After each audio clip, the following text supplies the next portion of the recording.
The Indian Timepiece. Chapter 1, The Peculiar Watch. The thing about living in the shadow of the Red Fort is that you become accustomed to impossibilities.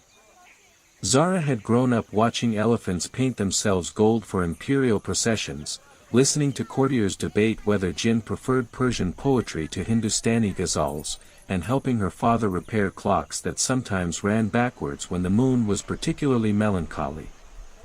So when she discovered a pocket watch that ticked in languages she'd never heard, her first instinct wasn't wonder, it was annoyance. "Baba," she called, wiping brass shavings from her fingers onto her dupatta, "there's something wrong with the Englishman's watch again." Ustad Mirza looked up from the astronomical clock he'd been adjusting, his beard streaked silver-green from years of handling patina. The workshop smelled of rose oil and metal polish, sandalwood incense competing with the sharp tang of cleaning acids. Through the latticed window, the call to Maghrib prayer drifted from the Jama Masjid, weaving between the complaints of fruit vendors and the distant trumpeting of the emperor's war elephants. "Which Englishman?" her father asked, though they both knew there was only one who brought his timepieces to a Muslim clockmaker in Chandni Chowk, rather than to his own kind in the cantonment. "The peculiar one. Captain Thompson." Zara held up the pocket watch, its silver case reflecting the oil lamps that had begun flickering to life as evening settled over Delhi like a silk shawl. "Listen." The watch ticked steadily, tick-tock, tick-tock, but underneath the familiar rhythm ran something else entirely. A whispered conversation in what sounded like Arabic, then Chinese, then a language that made her teeth ache and her grandmother's bangles chime in harmony on her wrists. Ustad Mirza set down his jeweler's loop and extended his palm. The moment the watch touched his skin, his eyes widened. "Ya Allah," he murmured, then quickly checked to ensure none of their neighbors were close enough to overhear. In 1857, with tensions rising between the East India Company and what remained of the Mughal court, even master craftsmen had to be careful about their reactions to English peculiarities. "It's speaking," Zara said unnecessarily. "Yes, Beta, but in what tongue?" Her father brought the watch close to his ear, frowning. "This sounds like, no, it cannot be." "What cannot be?" Instead of answering, Ustad Mirza walked to the corner of their workshop where he kept his most precious books, treatises on mechanical engineering written by scholars from Baghdad to Samarkand, alongside newer volumes from European masters. But he bypassed all of these, reaching instead for a slim manuscript bound in midnight blue leather, its pages yellow as saffron. "Your great-great-grandfather," he began, then paused. "You know the story." Zara did know the story, though she'd always assumed it was the sort of tale families told to make their lineage seem more interesting than it actually was. According to family legend, her great-great-grandfather had been court astronomer to Shah Jahan himself, the emperor who'd built the Taj Mahal as a tomb for his beloved wife. But more than that, he'd also been a student of what the manuscript called Zamaniyat, the science of time itself. "The story about the clock that could show different hours in different worlds," she asked, trying not to sound skeptical. "The same." Her father opened the manuscript carefully, revealing pages covered in Persian script interwoven with geometric diagrams. "Your ancestor believed that time flowed differently in different realms, not just faster or slower, but in entirely different directions, following different rules entirely." The pocket watch in Zara's hand grew warm, its mysterious murmuring more insistent. "According to this," Ustad Mirza continued, tracing a finger along a particularly complex diagram, he created several timepieces designed to communicate with these other flows of time. To listen to voices from different whens and wheres. "And you think this English captain's watch is one of them?" "I think," her father said carefully, "that Captain Thompson is not quite as English as he appears." Zara had met the captain only twice, both times when he'd brought mechanical oddities to their workshop. He spoke flawless Urdu and passable Persian, knew enough about Islamic prayer times to avoid calling during sacred hours, and always paid in Mughal rupees rather than company currency. But what struck her most was how he looked at the Red Fort, not with the calculating gaze of a conqueror measuring his prize, but with something closer to homesickness. "If this watch truly is what I think it is," Ustad Mirza said, closing the manuscript, "then we must be very careful. The English are not the only ones who would be interested in such a device." Before Zara could ask what he meant, the workshop door opened with its familiar brass chime. Captain Thompson stepped inside, removing his hat to reveal hair the color of cardamom pods and eyes like rain clouds over the Yamuna River. He wasn't particularly tall or handsome, but he moved with the careful precision of someone who'd learned to navigate multiple worlds without calling attention to himself. "Forgive the late hour," he said in Urdu, then switched to Persian, "but I felt called to return tonight, as if the stars themselves were summoning me." The pocket watch in Zara's hand began to tick louder, its whispered voices rising to an audible murmur. The captain's eyes fixed on it immediately, and for just a moment, his carefully maintained composure cracked. "How long has it been speaking?" he asked in English, forgetting to maintain his linguistic courtesies. "Speaking," Ustad Mirza replied mildly.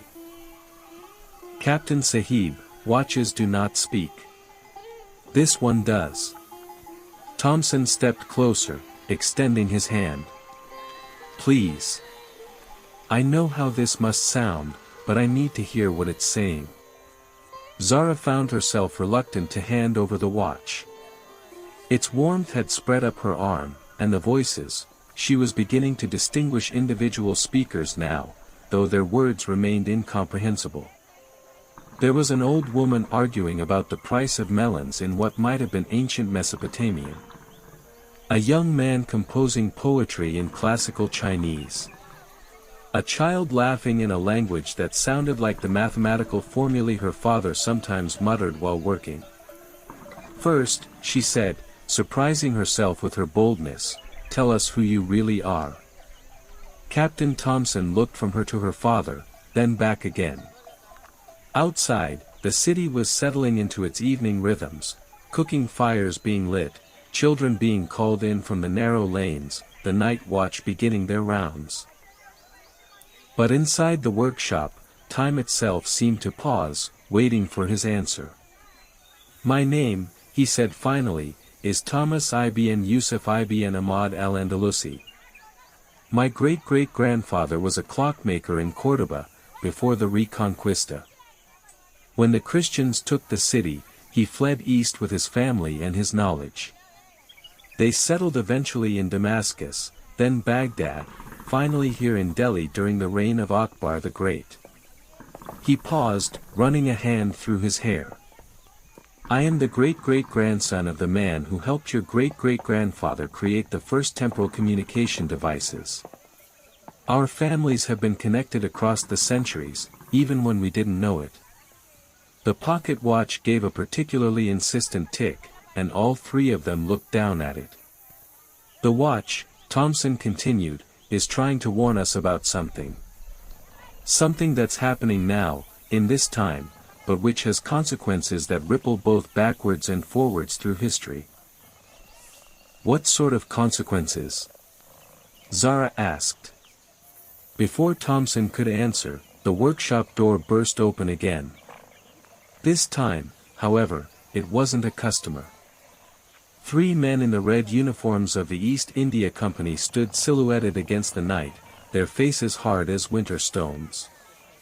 "Captain Thompson," the leader said in clipped English, "you were ordered to report to headquarters an hour ago." Thompson's hand moved instinctively toward his sword hilt, then stopped. "Sergeant Mills. I was attending to personal business." "With natives?" The sergeant's gaze swept dismissively over Zara and her father. "The colonel wants to see you. Now." The pocket watch's ticking grew frantic, its voices rising to what sounded almost like screams. Zara closed her fist around it, muffling the sound, but she could still feel it vibrating against her palm like a trapped bird. "Of course," Thompson said smoothly, settling his hat back on his head. "Ustad Mirza, I'll return tomorrow for my timepiece." Actually, Sergeant Mills interrupted, the colonel was quite specific. "Bring any native artifacts you've acquired for inspection." The temperature in the workshop seemed to drop several degrees. Zara felt her father's tension like a physical weight, and she understood why. If the English confiscated the watch, they might discover its true nature, and that discovery would inevitably lead them back to the manuscript, to their family's history, to secrets that had been kept hidden for generations. But as she looked at the pocket watch in her hand, listening to its desperate chorus of voices from across time itself, she realized that keeping it hidden might no longer be an option. Something was coming, something the voices were trying to warn them about. And whatever it was big enough to make the very flow of time itself cry out in alarm. "Beta," her father said quietly, "give the captain his watch." Zara looked up at Thompson's face and saw something there that decided her. Not the look of a conqueror or a collector of curiosities, but the expression of someone caught between worlds, trying to serve multiple masters while staying true to himself. She placed the pocket watch in his outstretched palm. The moment their skin touched, the world exploded into whispers. Suddenly, she could understand every voice the watch contained.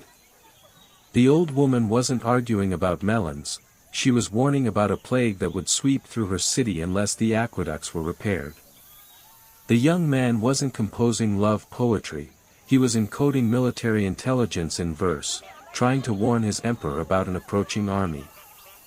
The child wasn't laughing, she was counting backwards in the moments before a great earthquake, trying to save her family by running to higher ground. All of them, Zara realized, were trying to change history. And all of them were failing. The vision lasted only seconds, but when it faded, she found Thompson staring at her with something like wonder. "You heard them," he said. "I heard them," she confirmed. Sergeant Mills cleared his throat impatiently. "Captain, the colonel is waiting."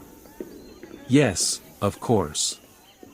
Thompson slipped the watch into his waistcoat pocket, but his eyes remained on Zara's face. "Thank you for the repair. Both of you." He turned to follow the soldiers out of the workshop, but paused at the threshold. "Oh, and Ustad Mirza.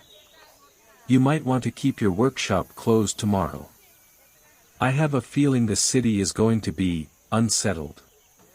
Then he was gone, leaving behind only the scent of jasmine and rain clouds, and the lingering echo of voices crying out across the centuries. Zara looked at her father, who was already reaching for the midnight blue manuscript. "Baba," she said, "what happens tomorrow?"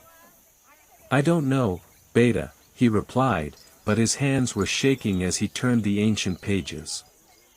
"But I think we're about to find out why our ancestors felt the need to listen to the voices of other times." Outside, the night deepened over Delhi, and somewhere in the distance, a clock tower began to strike the hour. But the chimes sounded wrong somehow, not marking the passage of time so much as mourning it, as if the very concept of when was beginning to break down. In her pocket, Zara's grandmother's bangles chimed in response, and for the first time in her life, she wondered if her family's gift for working with time was about to become a curse instead. Chapter 2, The Weight of Hours. Zara didn't sleep that night, though not for lack of trying. Every time she closed her eyes, she heard the phantom ticking of Thompson's pocket watch, accompanied by voices speaking in tongues that shouldn't have existed yet, or anymore. Her grandmother's bangles, usually silent except when she moved her wrists, continued their soft metallic conversation well past midnight, as if they too had been awakened by whatever temporal disturbance the watch had brought into their lives. At dawn, she gave up on sleep entirely and made her way to the workshop, where she found her father hunched over the midnight blue manuscript by the light of an oil lamp, his prayer beads clicking softly through his fingers. "Any revelations?" she asked, settling beside him with 2 cups of tea flavored with cardamom and a healthy skepticism about family legends. "Several, none of them comforting." Ustad Mirza accepted his tea gratefully, gesturing to the open pages covered in diagrams that looked like mathematical headaches.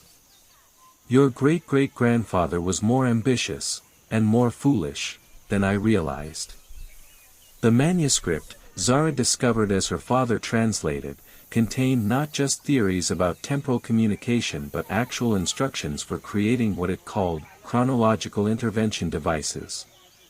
The pocket watch Thompson carried was apparently one of 12 created by their ancestor in collaboration with clockmakers from across the Islamic world and beyond. 12. Zara traced one of the geometric patterns with her finger, noting how it seemed to shift and change even as she looked at it. "Where are the others?" "Scattered. Hidden. Some destroyed, according to this." Her father pointed to a section written in what looked like code. "But this passage suggests that when enough of them are brought together in one place, at the right time, they can do more than just listen to other temporal flows." "Such as?" "Change them." The weight of this settled over the workshop like dust from a collapsed building. Outside, Delhi was waking up, street vendors calling their wares, water carriers making their rounds, the faithful heading to morning prayers. Normal sounds of a normal day, but Zara found herself listening for anything that might sound different, wrong, temporally displaced. "Baba," she said carefully, "what did Thompson mean when he said the city would be unsettled today?" Before her father could answer, the question became moot. From somewhere in the direction of the Red Fort came the sound of gunshots, not the controlled volleys of military exercises, but the chaotic crackling of actual combat. Then shouting, getting closer. The normal morning sounds of Delhi began to change, ordinary conversations replaced by urgent warnings passed from house to house. "The sepoys have risen," came a voice from the lane outside their workshop. "They've killed their officers and marched to the palace." Zara's father closed the manuscript quickly, wrapping it in its protective cloth. "The mutiny," he said quietly. "It's beginning." They'd known it was coming, of course. Everyone had known. The tensions between the East India Company and both the native soldiers and the remaining Mughal nobility had been building for months. The new rifle cartridges greased with cow and pig fat that violated both Hindu and Muslim religious sensibilities. The rumored plans to force conversions to Christianity. The systematic dismantling of traditional power structures. But knowing something is inevitable and experiencing it are entirely different temporal experiences. "We should close the workshop," Ustad Mirza said, but even as he spoke, they both knew it was too late. The brass door chime announced another visitor, though this time it was someone they recognized, Khalil, the young man who delivered messages throughout Chandni Chowk in exchange for meals and small coins. "Ustad ji," Khalil panted, "there's an English officer asking for you specifically. Says he has urgent business about timepieces." "Thompson?" "No, sir. This one's different. Older. Angrier. He's got soldiers with him, and they're searching workshops all along the street." Zara felt something cold settle in her stomach. If the company soldiers were conducting searches during the opening hours of what was clearly going to be a major uprising, they were looking for something specific. Something important enough to risk their men's lives for. "Khalil," she said, "how many soldiers?" "Maybe 20. They've got a list of some kind."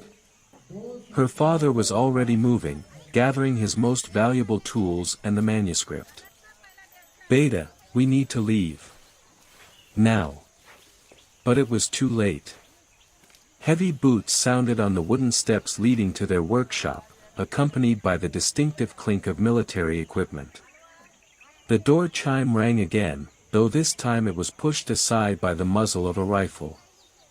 The officer who entered was indeed older and angrier than Thompson, with the kind of mustache that suggested he took both military protocol and racial superiority very seriously. Behind him, soldiers fanned out to block any possible escape routes. "Mirza," the officer said without preamble, mispronouncing the name deliberately. "Colonel Harrison, East India Company Intelligence Division. I understand you've been repairing timepieces for Captain Thompson." "I repair timepieces for many people, Colonel Sahib," Ustad Mirza replied carefully. "It is my profession. Don't toy with me." Harrison stepped closer, his boots leaving muddy prints on the workshop's clean floor. "We have reason to believe that Thompson has acquired artifacts of strategic importance to company interests.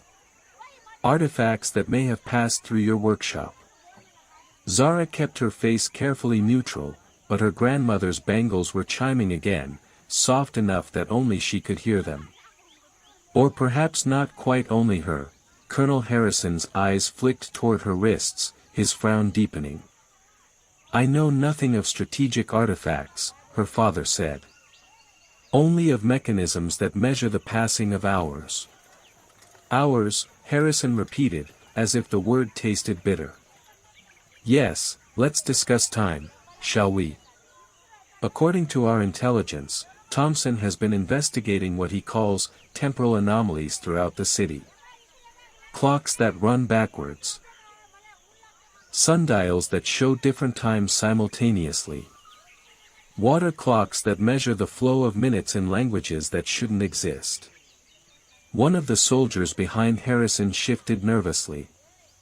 Clearly, some of them had encountered these anomalies firsthand and found the experience unsettling.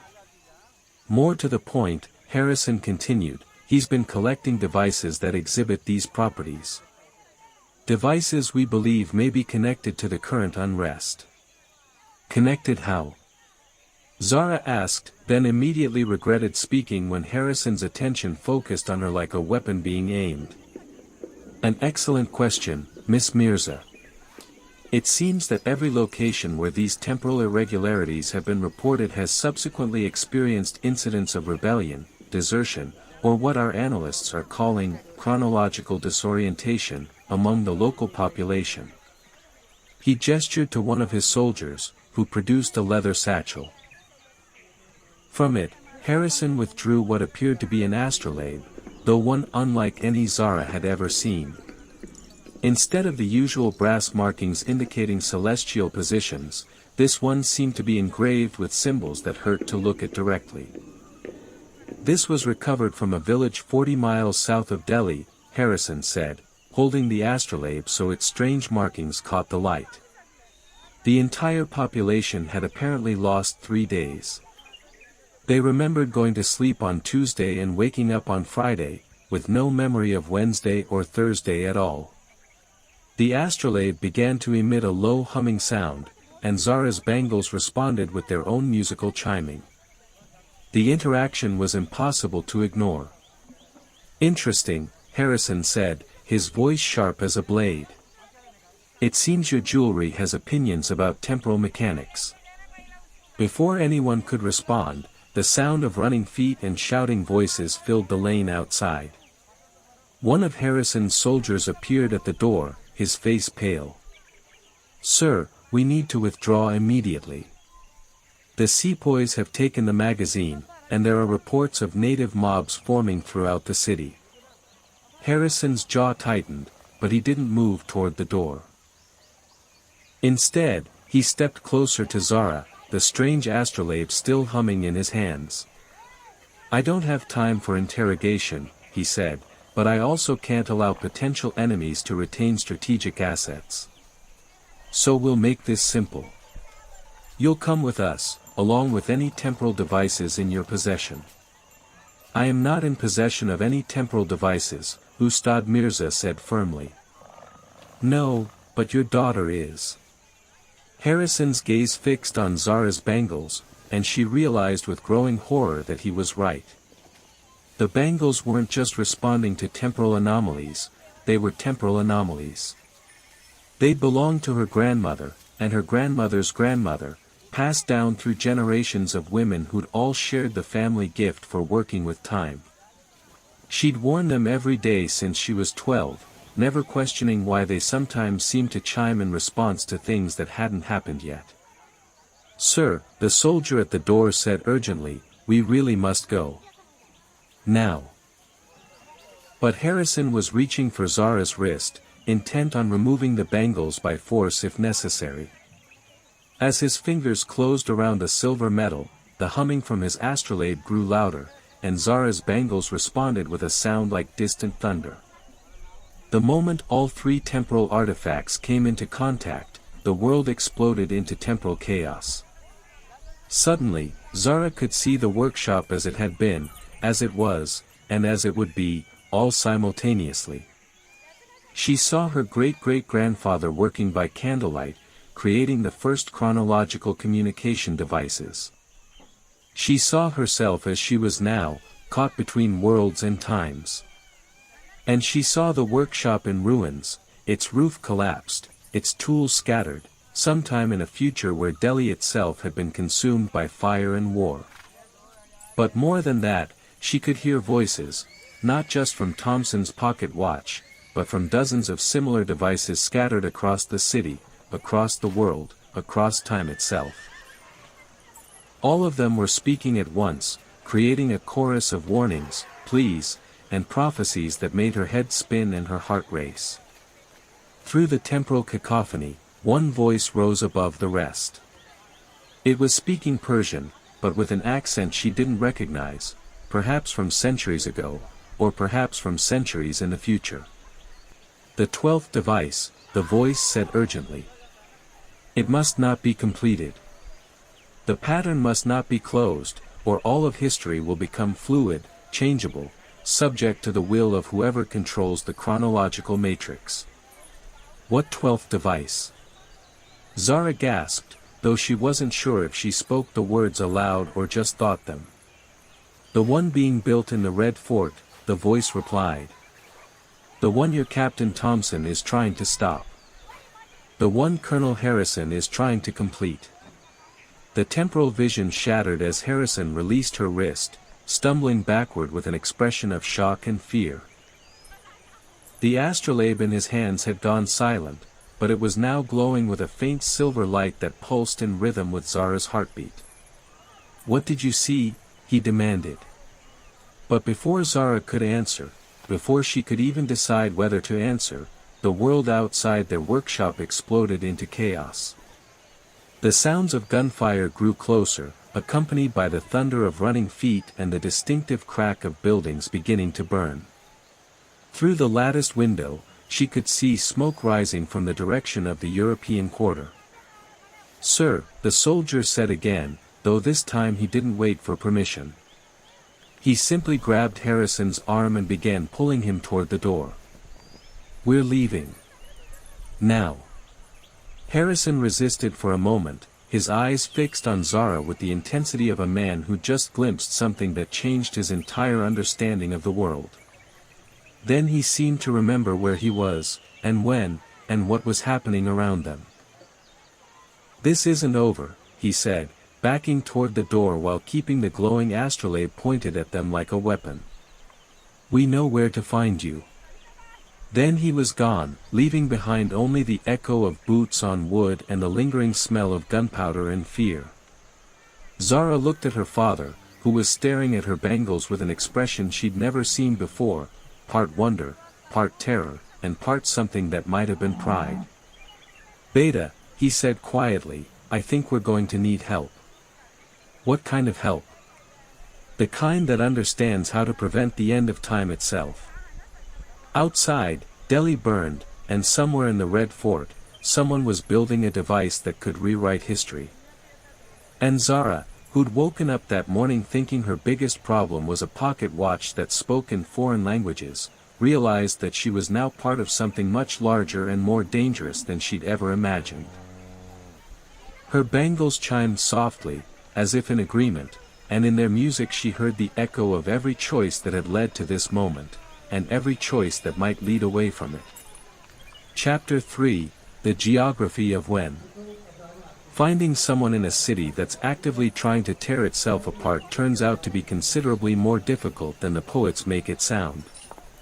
Zara discovered this 3 hours after Colonel Harrison's departure, when she and her father ventured into the labyrinthine streets of Old Delhi in search of Captain Thompson, armed with nothing but a rough idea of where the English officers were quartered and an increasingly urgent need to warn him about the 12th temporal device. "Perhaps we should have stayed in the workshop," Ustad Mirza muttered as they pressed themselves against a wall to avoid a group of sepoys running toward the Red Fort, their uniforms torn and their faces grim with purpose. "And waited for Harrison to return with more soldiers."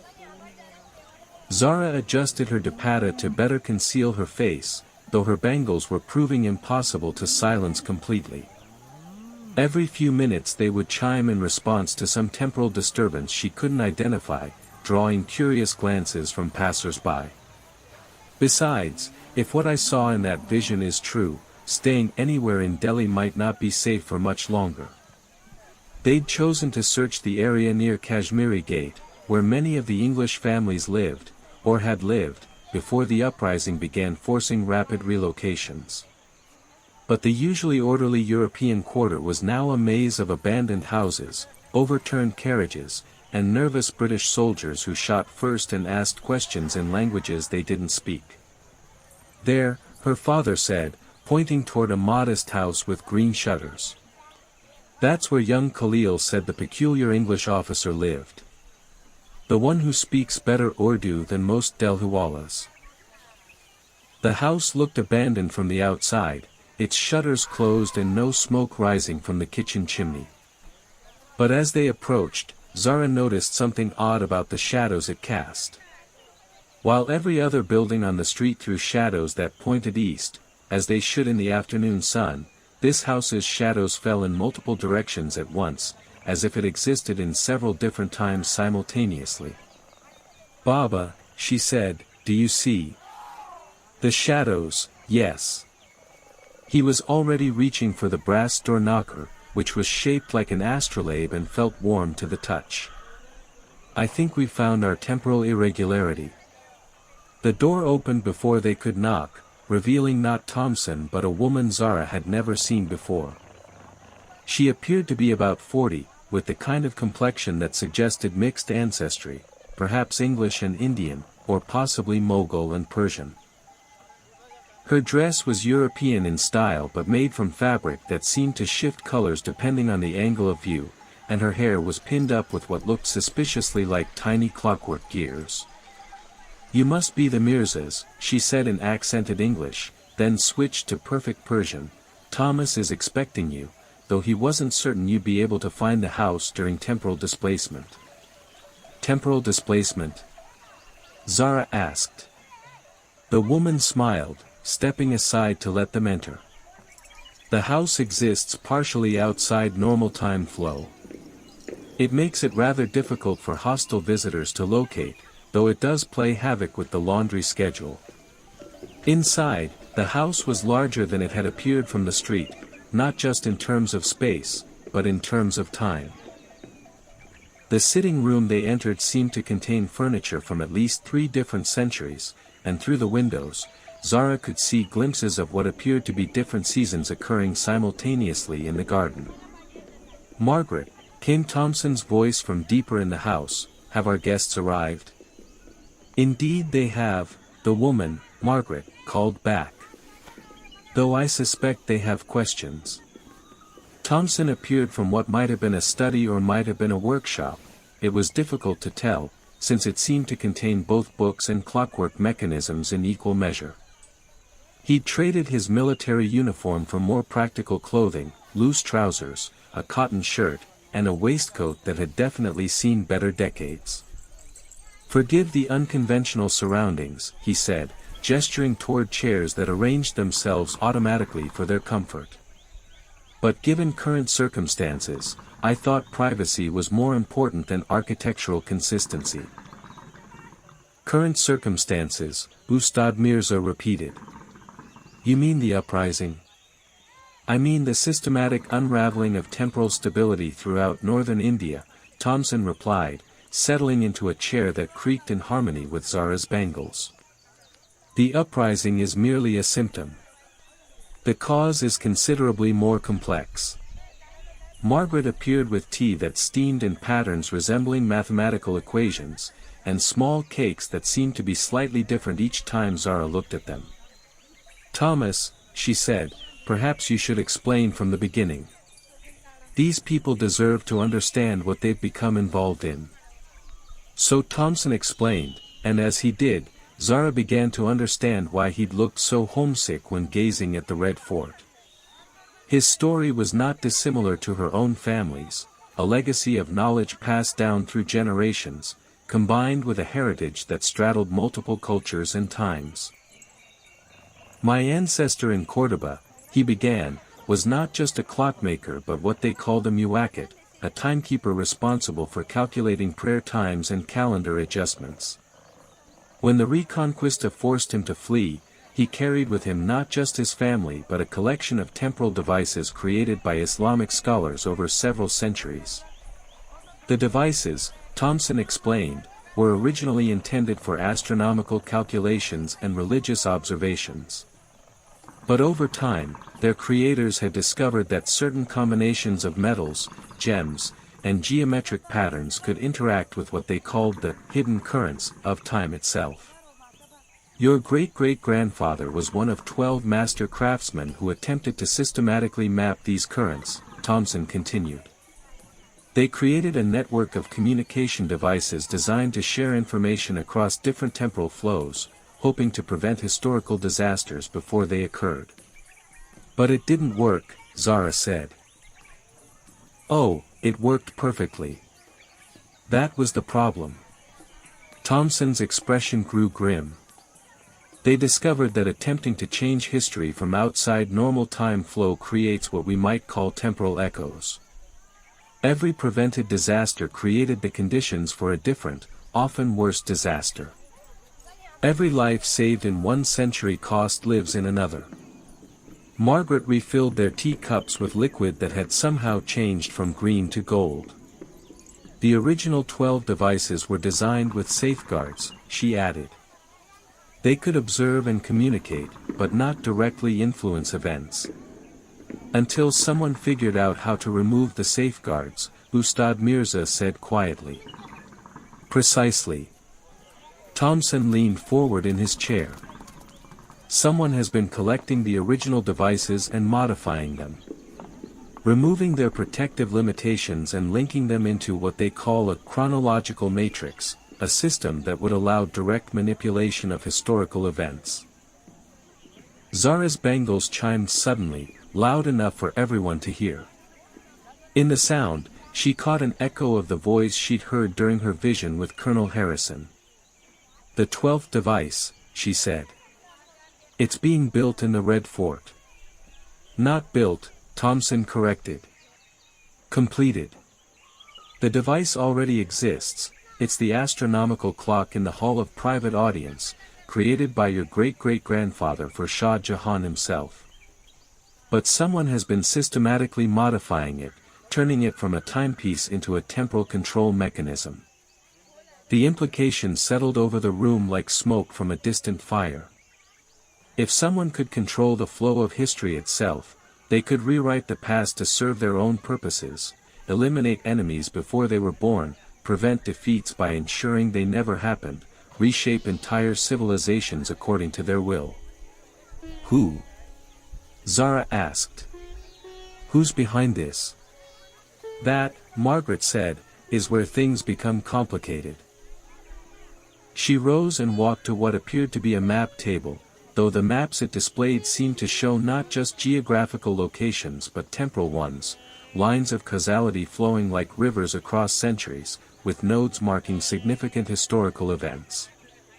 The modifications to the Red Fort device began approximately 6 months ago, she explained, pointing to a cluster of temporal disturbances centered on Delhi. But the pattern suggests coordination with similar activities in London, Baghdad, Istanbul, and at least 4 other cities. The East India Company? Ustad Mirza asked. Partly. Colonel Harrison and his intelligence division are certainly involved.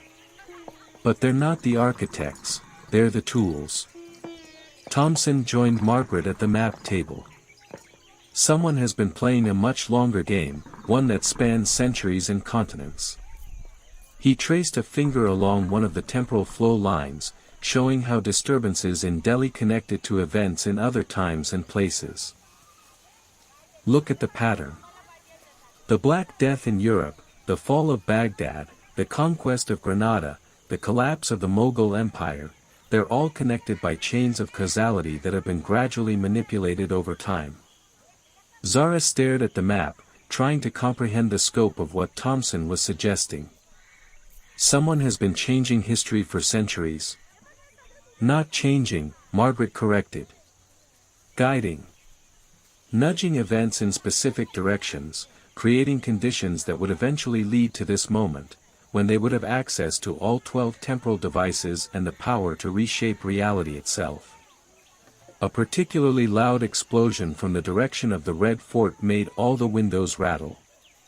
Through the temporal displacement surrounding the house, they could see smoke rising from multiple locations throughout the city. How long do we have? Zara asked.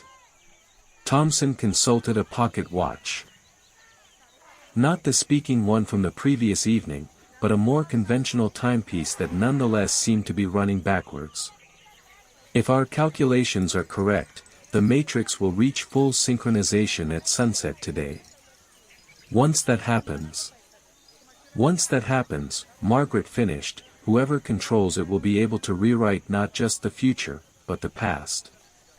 Every choice, every victory, every tragedy, all of it becomes subject to revision. Zara looked down at her bangles, which had fallen silent but were now glowing with the same faint silver light she'd seen in Harrison's astrolabe. And my bangles? How do they fit into this? They're not just responding to temporal disturbances, Thompson said gently. They're part of the original network. Your great-great-grandfather created them as a failsafe, a way to shut down the entire system if it was ever compromised. Which means, Ustad Mirza added, understanding dawning in his voice, that my daughter is the only person who can stop this. Outside, Delhi continued to tear itself apart, but inside the temporally displaced house, a different kind of battle was being planned. Zara found herself at the center of a conflict that spanned centuries, armed with nothing but inherited jewelry and a growing understanding that sometimes the most important moments in history are the ones that never make it into the history books.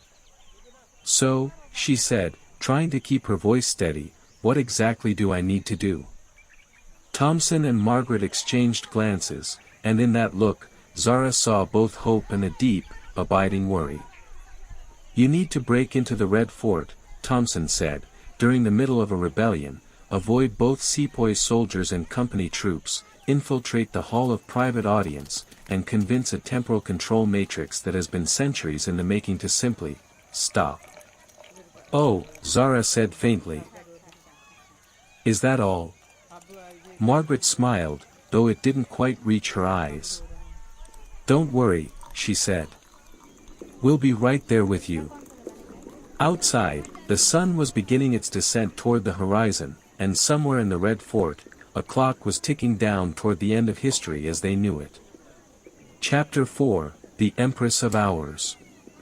Breaking into the Red Fort during a rebellion, Zara discovered, required less sneaking and more creative interpretation of whose side you were supposed to be on. The key insight came from Margaret, who pointed out that in times of chaos, people tend to see what they expect to see, and what they expected to see were Indian servants hurrying about their duties, even if those duties happened to involve carrying suspiciously clockwork-shaped bundles toward the imperial palace.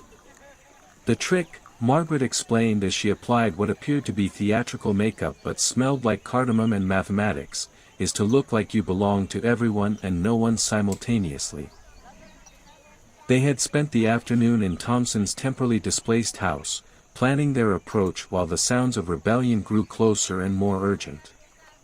The plan, such as it was, relied heavily on what Thompson called aggressive optimism, and what Zara's father muttered were the sorts of ideas that get sensible people killed. But sensible people, as Margaret pointed out, rarely found themselves in possession of temporal artifacts during the collapse of empires, so perhaps traditional wisdom was not entirely applicable to their current circumstances.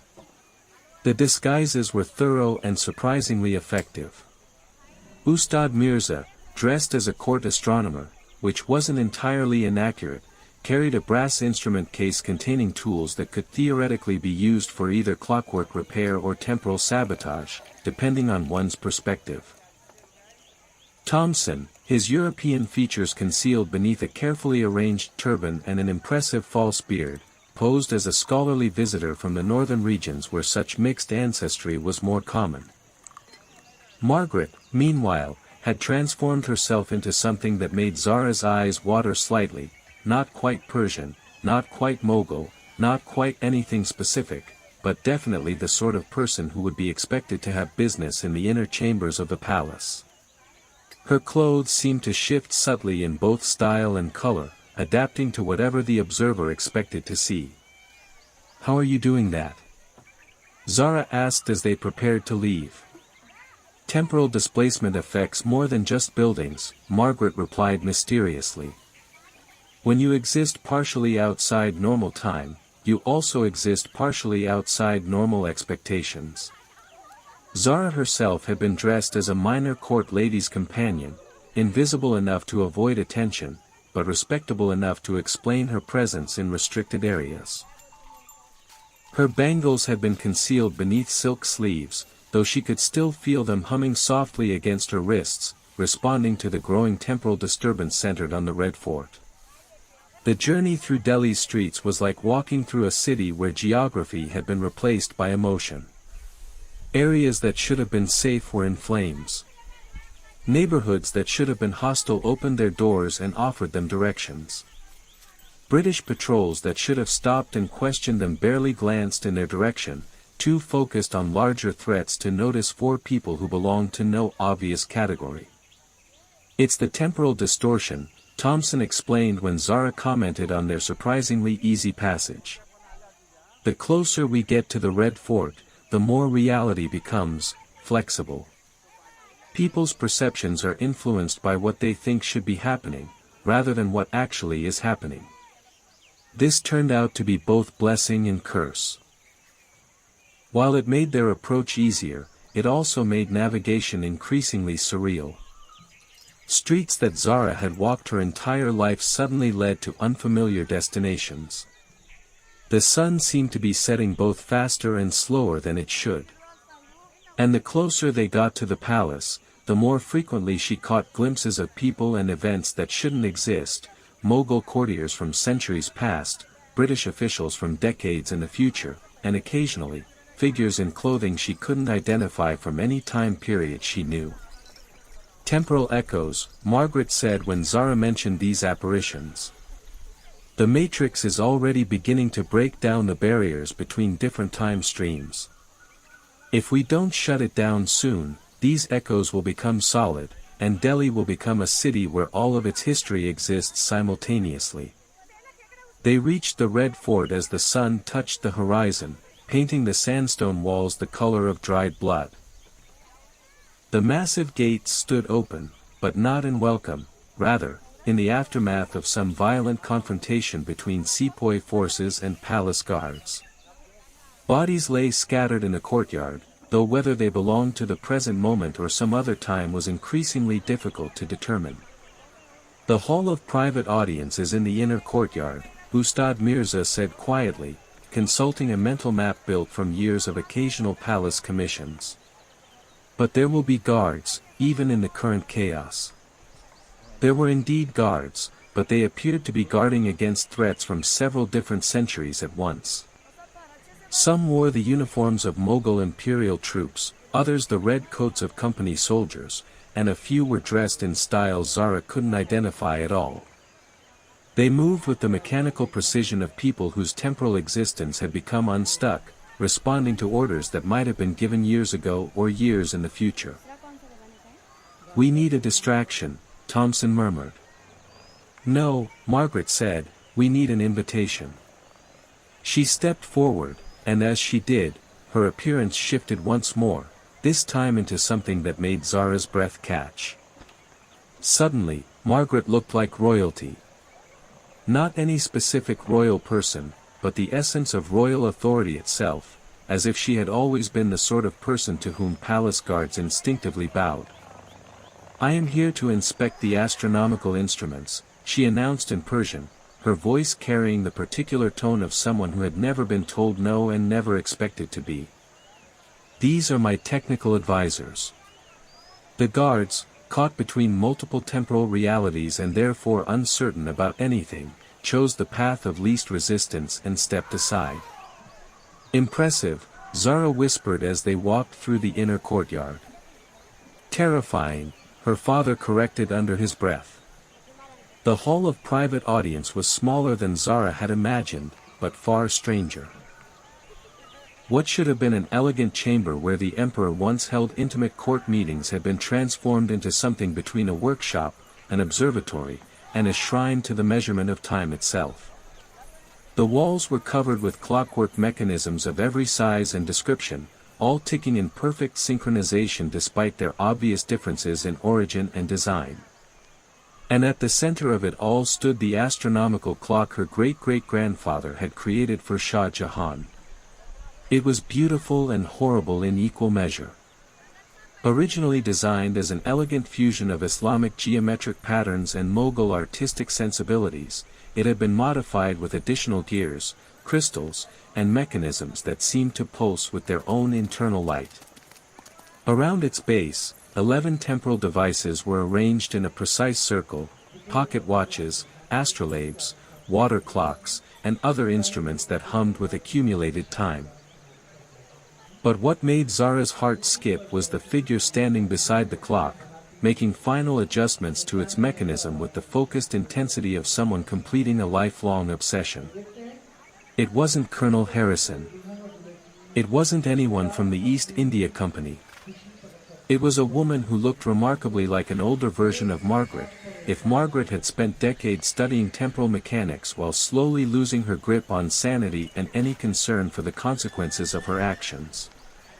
"Aunt Beatrice," Margaret said quietly. "I wondered if it might be you." The woman looked up from her work, and Zara saw eyes that held the accumulated weight of too much knowledge about too many possible futures.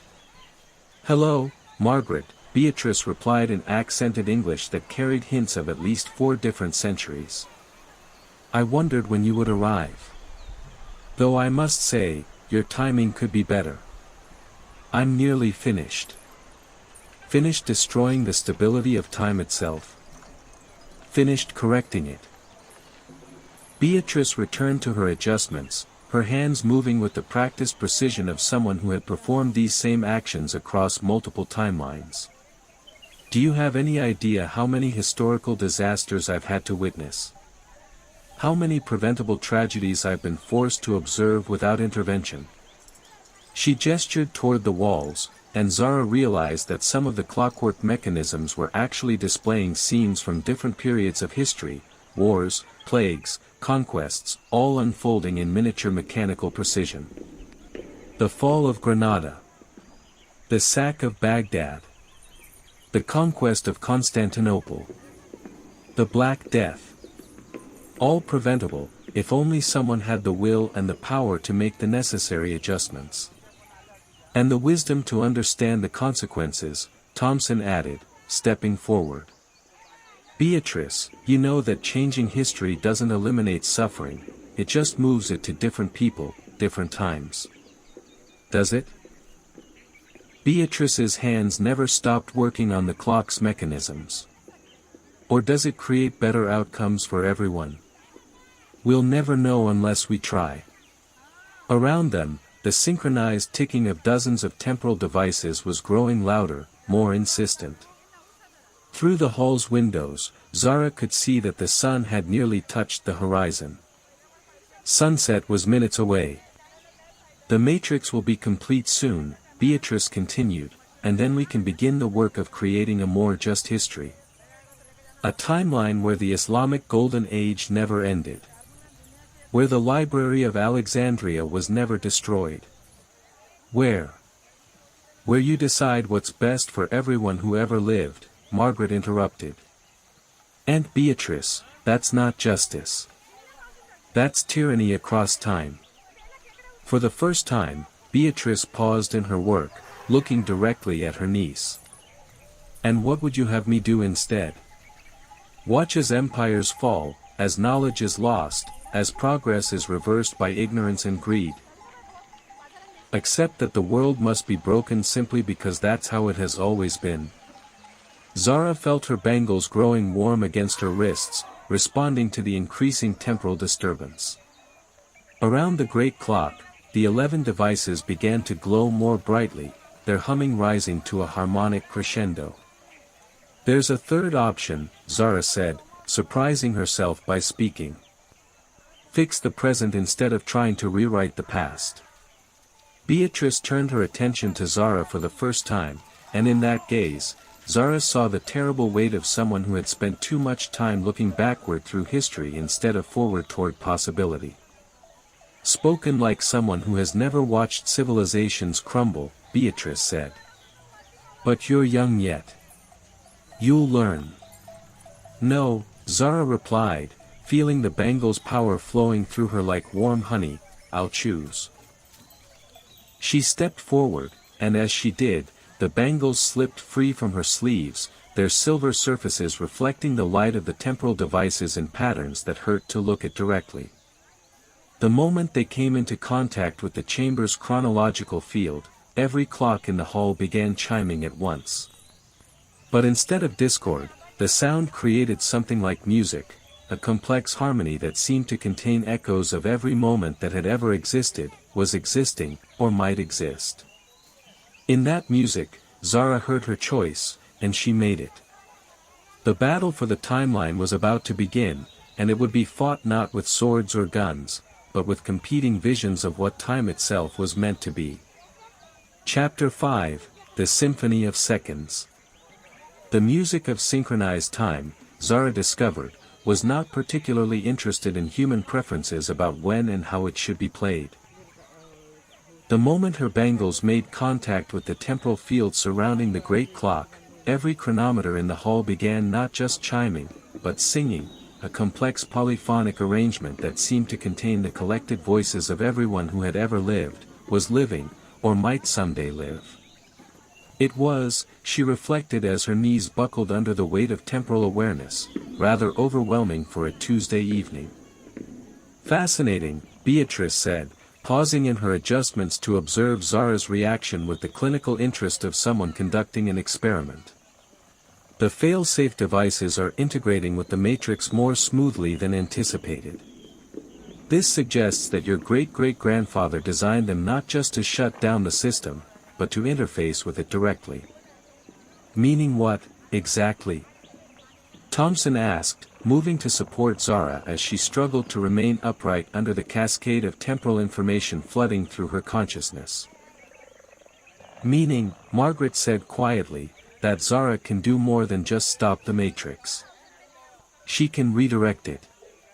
Through the overwhelming chorus of temporal voices, Zara could hear her father reciting prayers in Persian, though whether he was praying for her safety or for forgiveness for whatever she was about to do was unclear.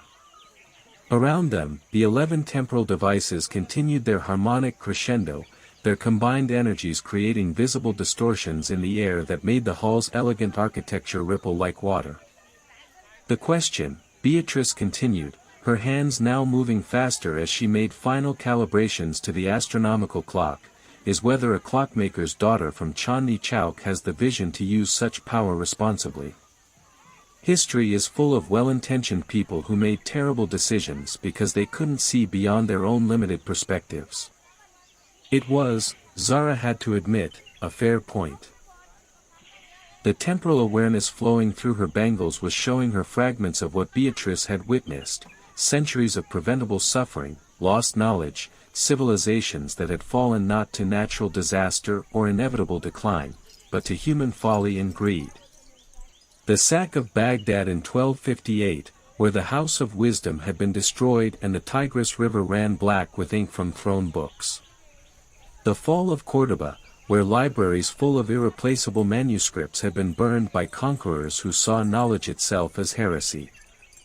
The systematic destruction of indigenous libraries in the Americas, where centuries of accumulated wisdom had vanished in a generation.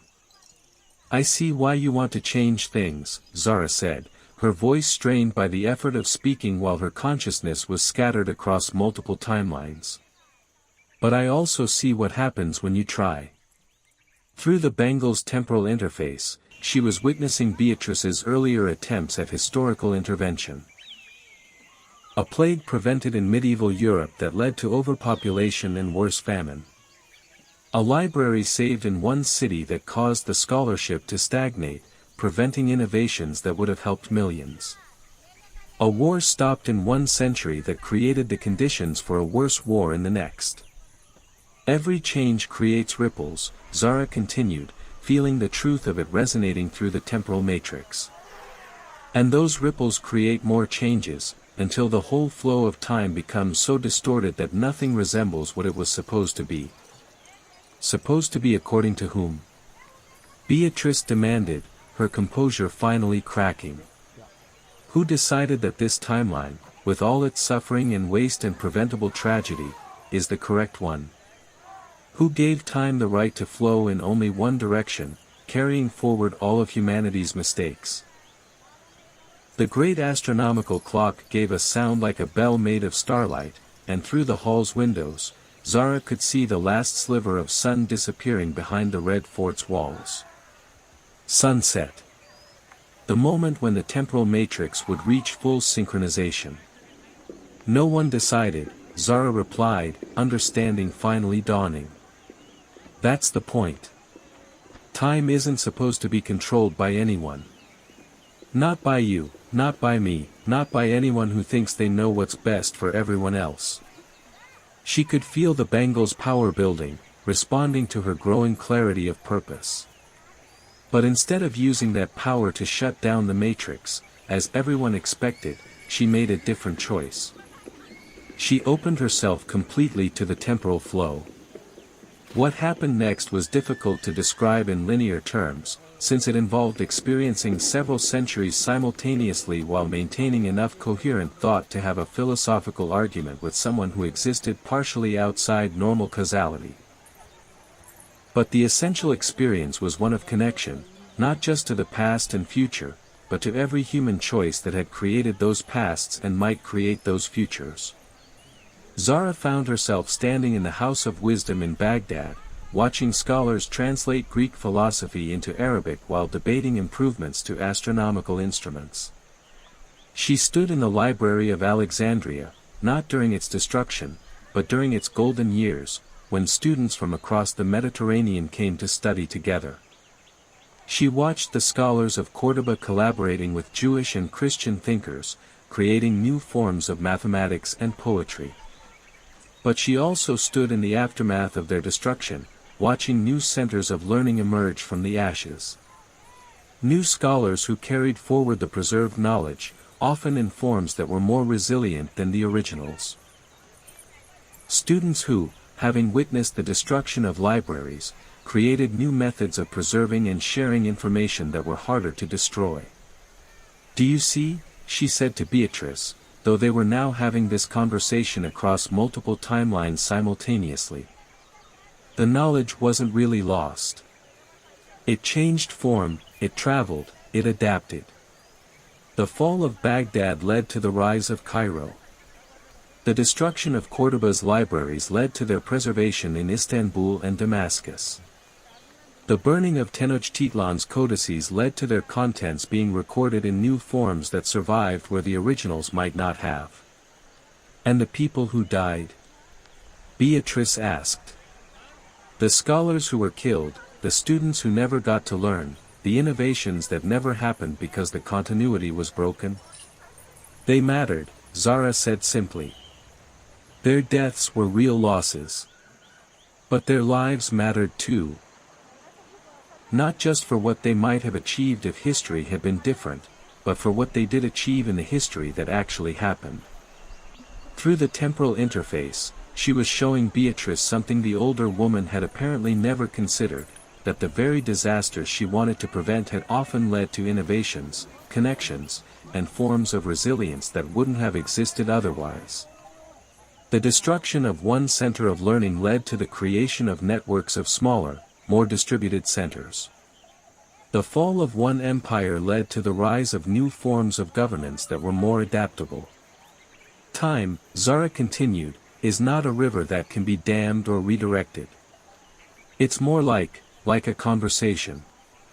A conversation between every person who has ever lived and every person who ever will live, mediated by the choices they make and the consequences those choices create. The great clock chimed midnight, though the sun had set only moments before, and suddenly Zara understood why. The temporal matrix wasn't just synchronized with sunset in Delhi, it was synchronized with the moment when the conversation between past and future would be most clear. The matrix can't rewrite history, she said, feeling the truth of it settling into place like the final gear in a completed mechanism. But it can help us listen to that conversation more clearly. Help us understand how our choices now will affect the choices available to people in the future. Around them, the 11 temporal devices began to change their harmonic pattern, their combined voices shifting from the desperate urgency of warning bells to something more like counsel. Advice from the past about how to build better futures, offered not as commands but as suggestions born from experience. Beatrice stared at the transformed matrix, her expression cycling through disbelief, understanding, and finally, something that might have been relief. You're proposing to turn a weapon of temporal control into a tool for temporal wisdom, she said. I'm proposing to let it be what it was always meant to be, Zara corrected. A way for different times to speak to each other, not to control each other. Through the hall's windows, she could see that the rebellion in Delhi was continuing, but somehow the desperate edge had gone out of it. People were still fighting, but they were also talking, negotiating, finding ways forward that didn't require the complete destruction of everything that had come before. The uprising will still happen, Zara said, addressing the question she saw in everyone's faces. History won't be unchanged. But maybe it will be wiser. Maybe the choices people make will be informed by a better understanding of their consequences across time. Thompson was looking at her with an expression of wonder and something that might have been admiration. You're not just preventing the matrix from being misused, he said. You're completing it the way it was originally intended. We're completing it, Zara corrected, extending her hands toward the others. This was never meant to be controlled by one person alone. As the others joined hands around the great clock, their combined touch creating a circuit of temporal awareness that included not just the present moment but echoes of all the moments that had led to it, Zara felt the bangle's power settle into a new configuration. Not the desperate urgency of a failsafe, but the steady, supportive rhythm of a foundation. The symphony of seconds, as she would later think of it, was finally playing the melody it had always been meant to play. And for the first time since arriving in the hall, Zara felt truly hopeful about what tomorrow might bring, not because she could control it, but because she could finally hear the conversation between today and tomorrow clearly enough to make wiser choices about her part in it. Outside, Delhi continued its rebellion, but it did so with the benefit of temporal wisdom flowing like an underground stream through the consciousness of everyone involved. The future remained unwritten, but it would be written with better understanding of the words. Chapter 6, The Clockwork Heart. The thing about fundamentally altering the flow of temporal awareness across an entire city, Zara discovered, is that it tends to have immediate and highly practical consequences. Such as, for example, making it much easier for people to find their way through unfamiliar territory, since they suddenly possessed intuitive understanding of which paths led to safety and which to unnecessary conflict. This became relevant approximately 10 minutes after the temporal matrix settled into its new configuration, when the sound of approaching boots suggested that Colonel Harrison had finally located the hall of private audience and was arriving with what sounded like a significant number of armed supporters. "Well," Thompson said, listening to the measured cadence of military footsteps echoing through the palace corridors, "at least we'll finally get to test whether temporal wisdom actually translates to practical problem solving." Margaret was already moving toward one of the hall's side entrances, her appearance shifting back to something that would pass casual inspection by soldiers looking for specific troublemakers. "The question is whether we stay and attempt to explain temporal metaphysics to a man who thinks clockwork is suspiciously foreign, or whether we make use of our newfound understanding of consequence flows to find a more diplomatic solution." "I vote for diplomacy," Ustad Mirza said firmly. "In my experience, military men who are already agitated about temporal irregularities rarely become more reasonable when confronted with actual temporal irregularities." Beatrice, however, was still standing beside the great astronomical clock, her hands resting on its modified mechanism with the gentle touch of someone saying farewell to a lifelong obsession. "I should stay," she said quietly. "Someone needs to explain to the authorities what has been done here, and why. And someone needs to ensure that the Matrix continues to operate as intended rather than as a weapon." "Aunt Beatrice," Margaret began. "My dear, I have spent decades manipulating events from the shadows, convinced that I knew better than history itself how things should unfold." Beatrice smiled, and for the first time since they'd entered the hall, she looked not like a temporal manipulator but simply like a woman who had carried too heavy a burden for too long. "Perhaps it's time I tried honesty instead." The footsteps were getting closer, accompanied by voices speaking in the clipped tones of military urgency. Through the temporal awareness that still flowed between them, Zara could sense Harrison's approach like a storm front moving across a previously clear sky, all righteous anger and absolute certainty about enemies and allies.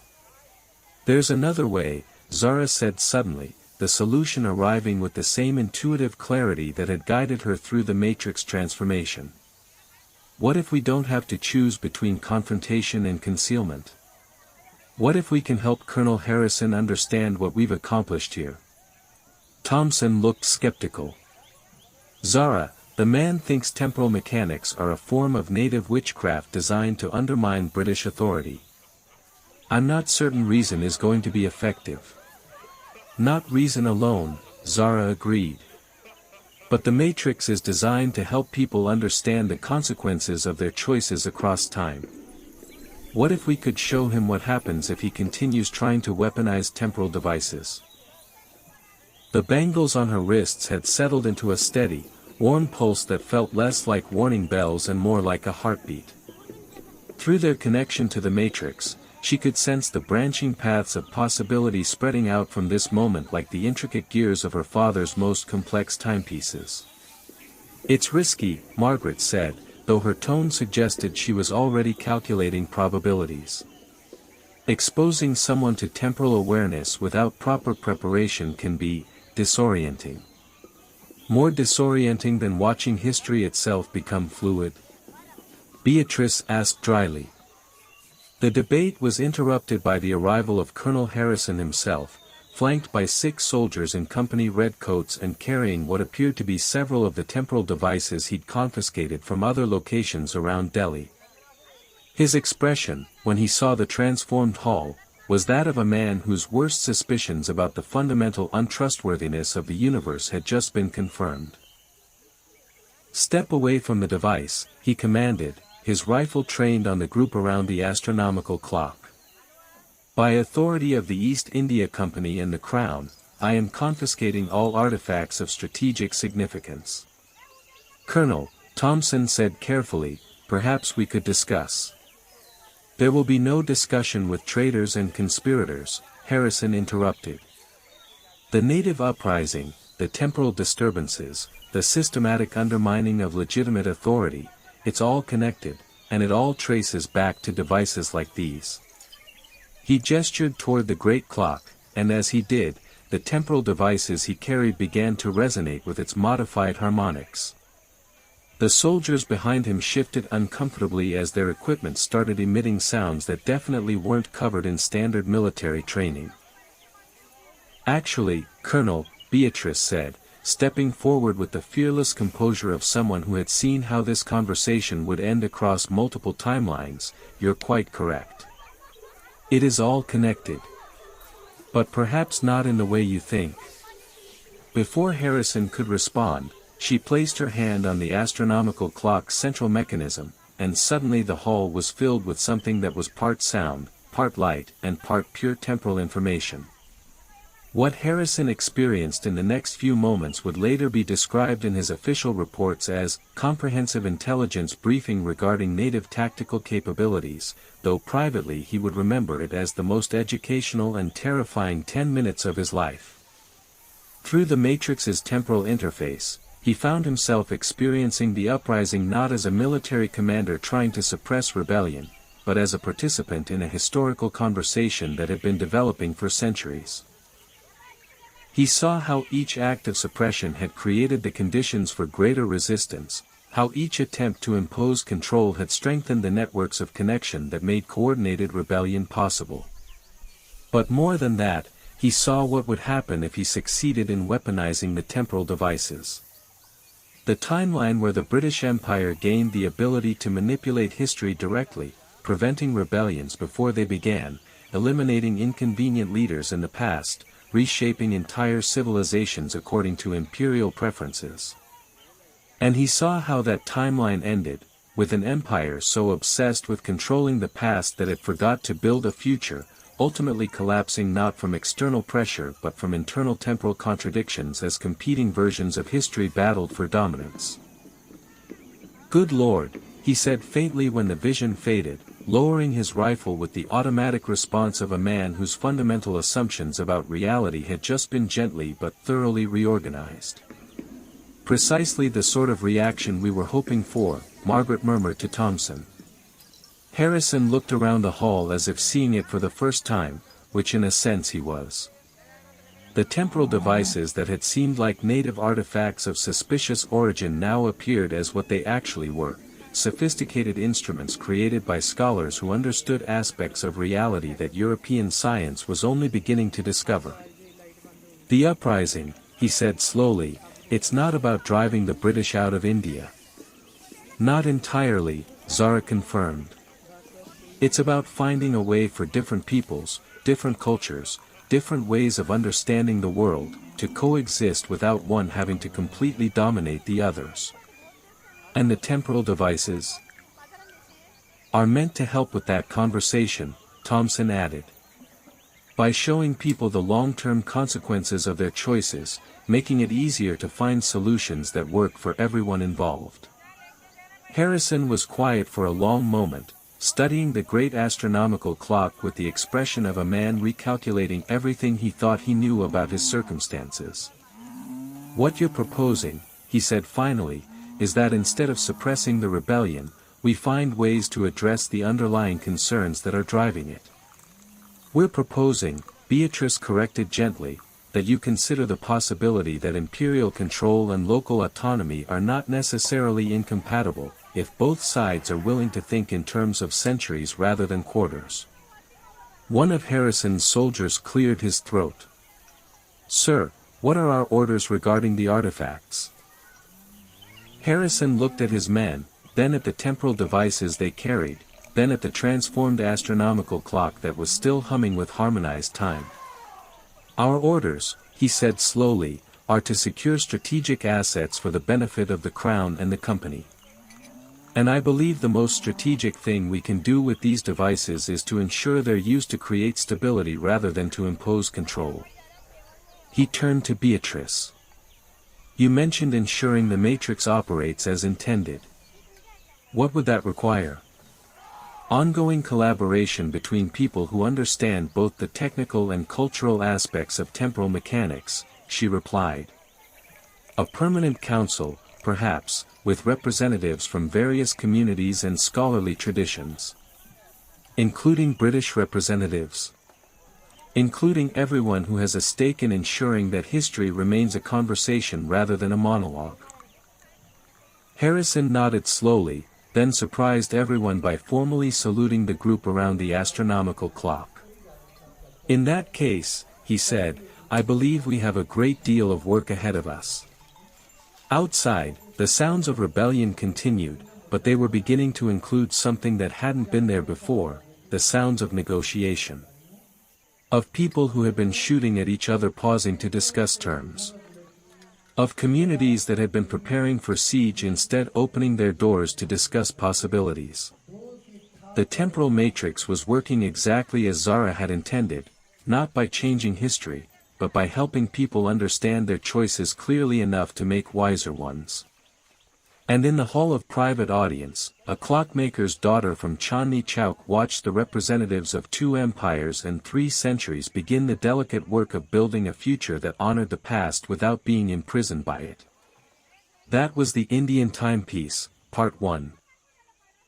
Thank you for joining me on this first journey into the hidden corners of Delhi past. I hope it has transported you into the streets, markets, and whispers of history. I am really keen to hear your feedback in the comments. I plan to share more immersive, high-quality stories that celebrate heritage, culture, and the timeless tales that have shaped our culture. If you enjoyed this, I look forward to seeing you in Part 2 very soon.